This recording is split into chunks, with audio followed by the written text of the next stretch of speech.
Does eating egg lead a child to steal?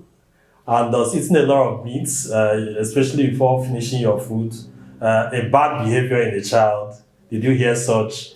Anyway, if you watched our program last week, you recall the story of the various myths that children were told that are related to food. And my hypothesis was that those stories were told around these things just to discourage the child from making demands for them. These are proteinous foods, these are things they needed, but because of certain factors, especially poverty, financial difficulty, parents, perhaps guardians, tell those stories to discourage children from making those demands.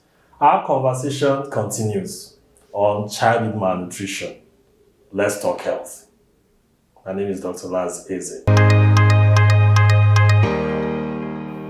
Malnutrition is a major global health problem, and one that the World Health Organization, the Federal Ministries of Health in Nigeria, or Ministries of Health in different countries have been taking actions to make sure that this problem is solved.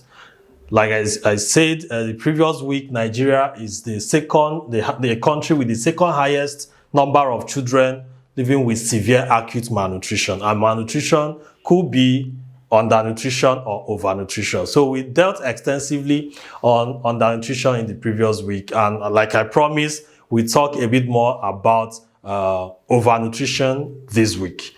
But just before we get to talking about overnutrition, I want to put into context the causes, things that are causing malnutrition. Number one is financial difficulty. When you have parents or guardians who are unable to purchase the things the children need to eat, to have balanced diets, no matter how much they want those children to eat well, and they are unable to provide it, is a major problem. So if you solve the problem of poverty, you've significantly solved the problem of malnutrition.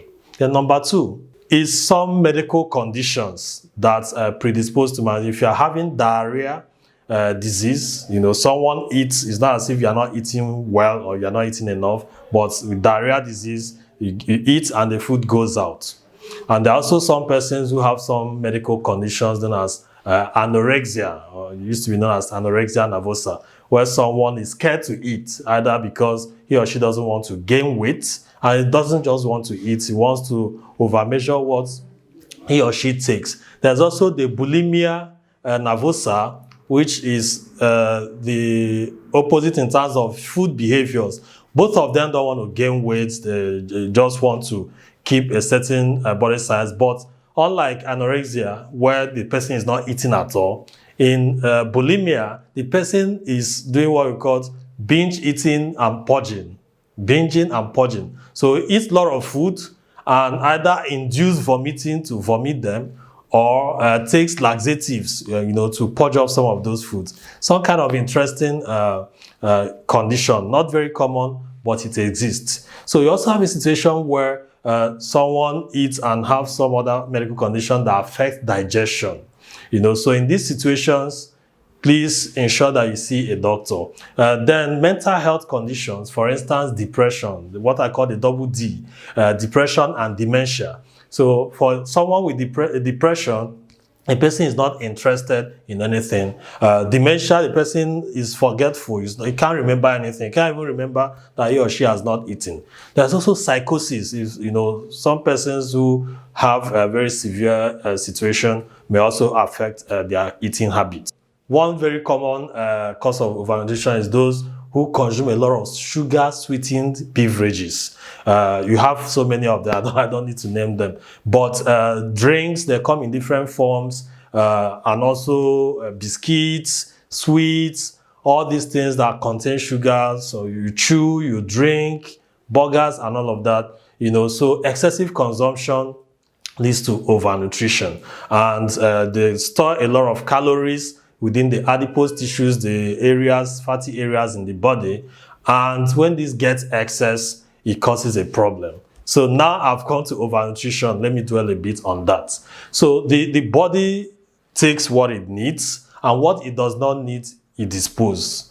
So it disposes them. So either through fluid for urine, feces, So, but there's also something that happens when you are taking so much calories. There's some parts of the body, the adipose tissues or that's the fats, are stored. So, and these fats within the skin, under the layer of the skin, there's an area, the subcutaneous tissue, where fats deposits are. You also have the visceral fats, that's the organs around the body organs, the liver, the kidney, the spleen, the heart. If you get some animals, when you see some fats deposit within these areas. So fats have some functions in the body, but it doesn't have to be excess. So when you take a lot of calories, the body breaks them down and store as fats. So when you are fasting or when you are hungry, it begins to break down those fats to make use of.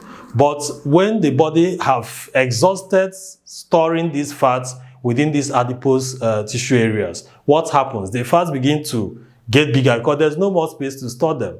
It begins to get bigger. When the cells are getting bigger, it becomes a problem, and this might lead to metabolic syndrome. So in that situation, is no longer too sensitive to insulin. So can lead to type 2 diabetes mellitus. It causes obesity because there is fat all over the place. Some of them, certain changes happen and they can lead to cancer. It can also lead to coronary artery disease because some of it they get dislodged within the linings of the blood vessels, goes to block the heart, or if it gets to the brain, it causes stroke. So in children, in adults, obesity is not acceptable. So the body mass index of 30 and above is obesity. That's your height divided by the weight of the body divided by the square of the height. That's the measure of the body mass index. So having talked about this, the question is, how do we eat healthy? I'll bring in a nutritionist who is going to talk to us for a couple of minutes on some tips that will help us in good nutrition to make sure that there's no imbalance between the nutrients that our body needs versus what is being taken into the body. Hello everyone, today we'll be discussing essential nutrition tips for people of all ages in Nigeria, whether you're a kid, you're 40 or above. These tips will help you make better decisions with regards to your food and live a healthy and happier life. First one is type and quantity and food frequency. How often should you eat? What types of food should you eat? And in what amounts? It's crucial for you to have a balanced, and when I say balanced, I mean varied and adequate diets. Eat from various food groups and eat adequately. It's important for you to have fruits, vegetables, whole grains, lean proteins, and healthy fats in your meals daily. And then try your best to limit, well, maybe not avoid totally, but limit processed foods. And of course, sugary drinks. Now, as for food portion sizes, it's important to listen to your body's hunger cues. Your body will tell you, oh, I want some more food, oh, I want less food. Just try to listen. Try not to overeat because that will predispose you to excessive weight gain and also some other health issues. All right. And then regular eating. Try to limit avoiding or skipping your meals. Regular eating is actually very good. It helps to maintain stable energy levels for you and, of course, throughout the day. Then for the second segment, we'll be talking about food fraud. Now, it's important to say make person dey chop wetin im sabi. And when I say wetin you sabi, if you dey una sabi say e get some bad people wey dey try trick us for the food wey we dey chop, they go add some things wey no go good for your body. And if you dey chop those kind foods, na problem for your health later. We dey call this thing food fraud. Food fraud na when dem sell fake or low quality food to you, tell you say na original. E fit be say dem don add plenty things like preservatives, color, chemicals, make am look better for your eye, but na fake. This thing dey affect health and e dey cause us to go hospital, go dey treat wetin we no even sabi. In conclusion, eating right is important for everyone, regardless of your age. Always strive to eat various foods from different food groups and make sure these foods are adequate per time. Remember to pay attention to your portion sizes. Eat regularly and don't forget to always be vigilant because of food fraud. Thank you for watching. It is easier to eat healthy, eat balanced diets, and prevent malnutrition within the limits of what you can afford. But for those who are malnourished, those who have been diagnosed, it's best to treat in a health facility.